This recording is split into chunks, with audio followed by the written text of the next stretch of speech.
Welcome to Sripriya's all flavours channel. இன்னைக்கு திருப்பாவையில் 8வது பாசுரத்தில் என்ன ஆண்டாள் நாச்சியார் சொல்ல வந்திருக்காருங்கிறதையும் ஒரு ஆன்மீக தகவலையும் உங்களோட பகிர்ந்துக்கலான்னு இருக்கேன்.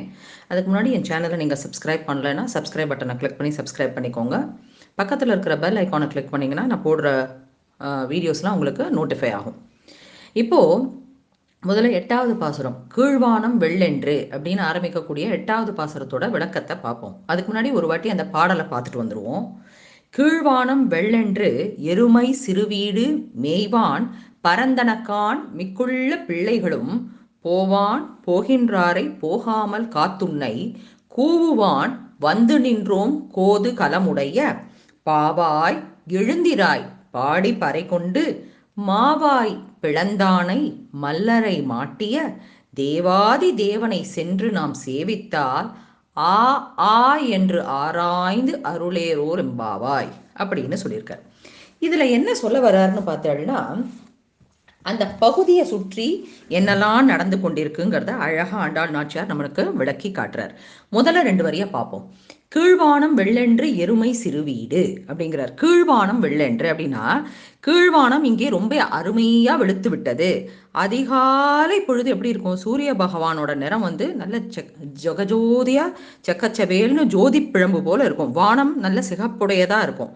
ஆனா அந்த வானம் இப்ப என்ன நிறமா மாறிக்கொண்டு வருகிறது, வெளிர் நிறமாக மாறிக்கொண்டு வருகிறது. அப்படின்னா என்ன அர்த்தம், பொழுது நன்றாக புலர்ந்து விட்டது, இன்னும் நீ தூங்கின்னு இருக்கியா அப்படிங்கிறார். எருமை சிறுவீடு அப்படின்னா ஆயர்பாடியிலலாம் முதல் வேலையா என்ன பண்ணுவான்னா பசுமாட்டை மேய்ச்சலுக்கு கூட்டின்னு போவாங்க. அதுக்கு அப்புறமா தான் எரும மாடை மேய்ச்சலுக்கு கூட்டின்னு போவாங்க. ஏன் அப்படின்னா எரும மாடு வந்து கொஞ்சம் மந்தத்தன்மை உடையது. அந்த எரும மாடே மேய்ச்சலுக்கு சென்று விட்டது. ஆனால் தோழியே நீ இன்னும் தூங்கி கொண்டிருக்கிறாயா, எழுந்து வருவாய், கண்ணனை தரிசனம் செய்ய எழுந்து வருவாய்ன்னு சொல்றார். அடுத்த 3 வரியை பார்ப்போம். போவான் போகின்றாரை போகாமல் காத்துன்னை கூவுவான் வந்து நின்றோம் கோதுகலமுடைய பாவாய் எழுந்திராய் பாடி பறை கொண்டு அப்படிங்கிறார். அது இதுல என்ன சொல்ல வர்றாருன்னா, போவான் போகின்றாரை போகாமல், அதாவது என்னோட ஆலயத்துக்கு வரேன் அப்படின்னு சொன்னவங்க அத்தனை பேரையும் நான் போகாதீங்கோ, என்னோட தோழியும் என்னோட வருவார் அப்படின்னு சொல்லி நிறுத்தி வச்சிருக்கேன்.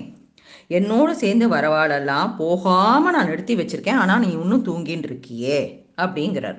அதாவது கூவுவான் வந்து நின்றோம் பாவாய் எழுந்திராய் பாடி பறை கொண்டு, அதாவது போகின்றவங்க அத்தனை பேரையும் என்ன சொல்லி நிறுத்தி வச்சிருக்கேன், சில மாதிரி அழகுடைய என்னுடைய மிக சில போல் அழகுடைய என்னுடைய தோழி என்னோட வருவா, அவ வர வரைக்கும் வெயிட் இருப்போம் அப்படின்னு சொல்லி எல்லாரையும் நிறுத்தி வச்சிருக்கேன். ஆனா நீ இன்னும் கொஞ்சம் தூங்கிட்டு இருக்கியே, எழுந்து வா, நாம் அனைவரும் எல்லோருடனும் சென்று கண்ணனை வழிபட செல்வோம் அப்படின்னு சொல்றான். அடுத்த 3 வரியில பார்த்தேன்னா, மாவாய் பிளந்தானை மல்லரை மாட்டிய தேவாதி தேவனை சென்று நாம் சேவித்தால் ஆ ஆ என்று ஆராய்ந்து அருளேரோர் எம்பாவாய் அப்படிங்கிறார். அதாவது நான் உன்னை அழைக்கும் காரணம் என்ன என்று தெரிந்து கொள் அப்படின்னு அடுத்த 3 வரியில சொல்றார். அதாவது மாவாய் பிளந்தானை, அதாவது கேசி என்னும் அரக்கனை குதிரை வடிவில் யார் அனுப்பி வைக்கிறா, கம்சன். அந்த கம்சன் அனுப்பி வச்ச கேசின்ற அரக்கனை, குதிரை வடிவில் வந்த அரக்கனை குதிரவாயை பிளந்து கிருஷ்ணர் அந்த மாதிரி வீரதீர செயலை செய்த பராக்கிரமராவார்.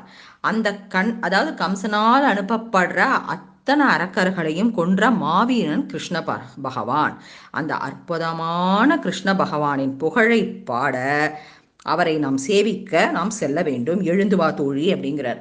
அதாவது அடுத்த கடைசி வரையில பார்த்தேன்னா, ஆ ஆ என்று ஆராய்ந்து அருளேரோர் பாபா. இதுல ஆ ஆ அப்படிங்கிறது என்னன்னா, நாம போய் நிற்கும் உடனேயே ஆவலோடு வந்து அருளை அள்ளி வழங்கக்கூடியவர் கிருஷ்ண பரமாத்மா. அந்த கண்ணனை நாடி அந்த அவரோட அருளை பெறுறதுக்கு நாம தானே போய் செல்லணும்.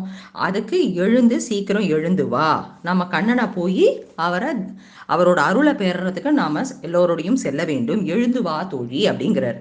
அதாவது இந்த பாடலோட தத்துவம் என்ன அப்படின்னு பார்த்தோம்னா, கிருஷ்ணரோட பராக்கிரம செயல்களை அழகாக விவரிச்சு சொல்றார். அதாவது எல்லா அரக்கர்களையும் அழித்து அந்த அரக்கர்களை தாண்டி தன்னுடைய பக்தர்களுக்கு அருளை வாழி தருபவர் கிருஷ்ண பரமாத்மா. அப்படிங்கிறார். இதுக்கு முதல் பாசுரத்தில் பார்த்தேன்னா, 7வது பாசுரம் நேத்தி பார்த்த பாசுரத்தில் பார்த்தேன்னா, கண்ணனை சுற்றி இருக்கிறவா அத்தனை பேரோட பெருமைகளையும் அழகாக சொல்லியிருந்தார். இந்த 8வது பாசுரத்தில் கண்ணனோட பெருமைகள், அதாவது அவரோட வீர தீர செயல்கள், அந்த அரக்கர்களை கொன்று அரக்கரைகளை தாண்டி பக்தர்களுக்கு அருளை பாவிக்கிற அந்த வீர தீர செயல்கள், அவருடைய அருளை பற்றிலாம் விவரமாக அழகாக பாடியிருக்கார் ஆண்டாள் நாச்சியார்.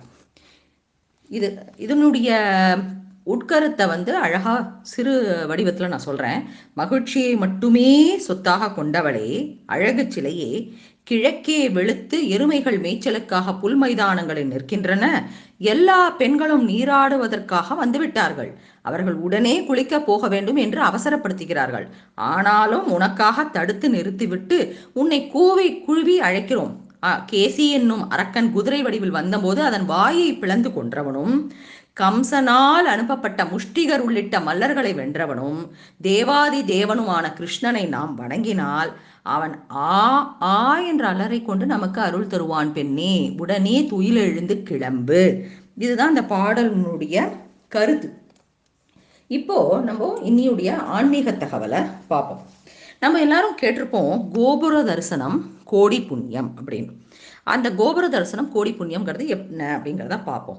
பொதுவாக நம்ம ஊர்லலாம் ஒவ்வொரு இடத்துலையும் கோயில்கள் இருக்கும் இல்லையா? வீதிக்கு ஒரு கோயில், ஊர்களில் கோயில் இருக்கும். அந்த கோயில்களாக இருந்தாலும் சரி, சின்ன கோயிலாக இருந்தாலும் சரி, மன்னர்கள் நமக்கு கொடுத்த பெரிய கோயில்களாக இருந்தாலும் சரி, கோயில்னு வந்ததே நம்மளுக்கு நிறைவுக்கு வருது என்ன? கோபுரம் தான். கோபுரம்னு சொன்னோடனே நமக்கு வர பழமொழி ஞாபகம் என்ன? கோபுர தரிசனம் கோடி புண்ணியம். அதாவது கோபுர தரிசனம் கிடைக்கக்கூடிய இடத்துல நம்ம வாழ்ந்தாலே அது பெரிய புண்ணியம் அப்படின்னு சொல்லக்கூடிய வழக்கம் உண்டு.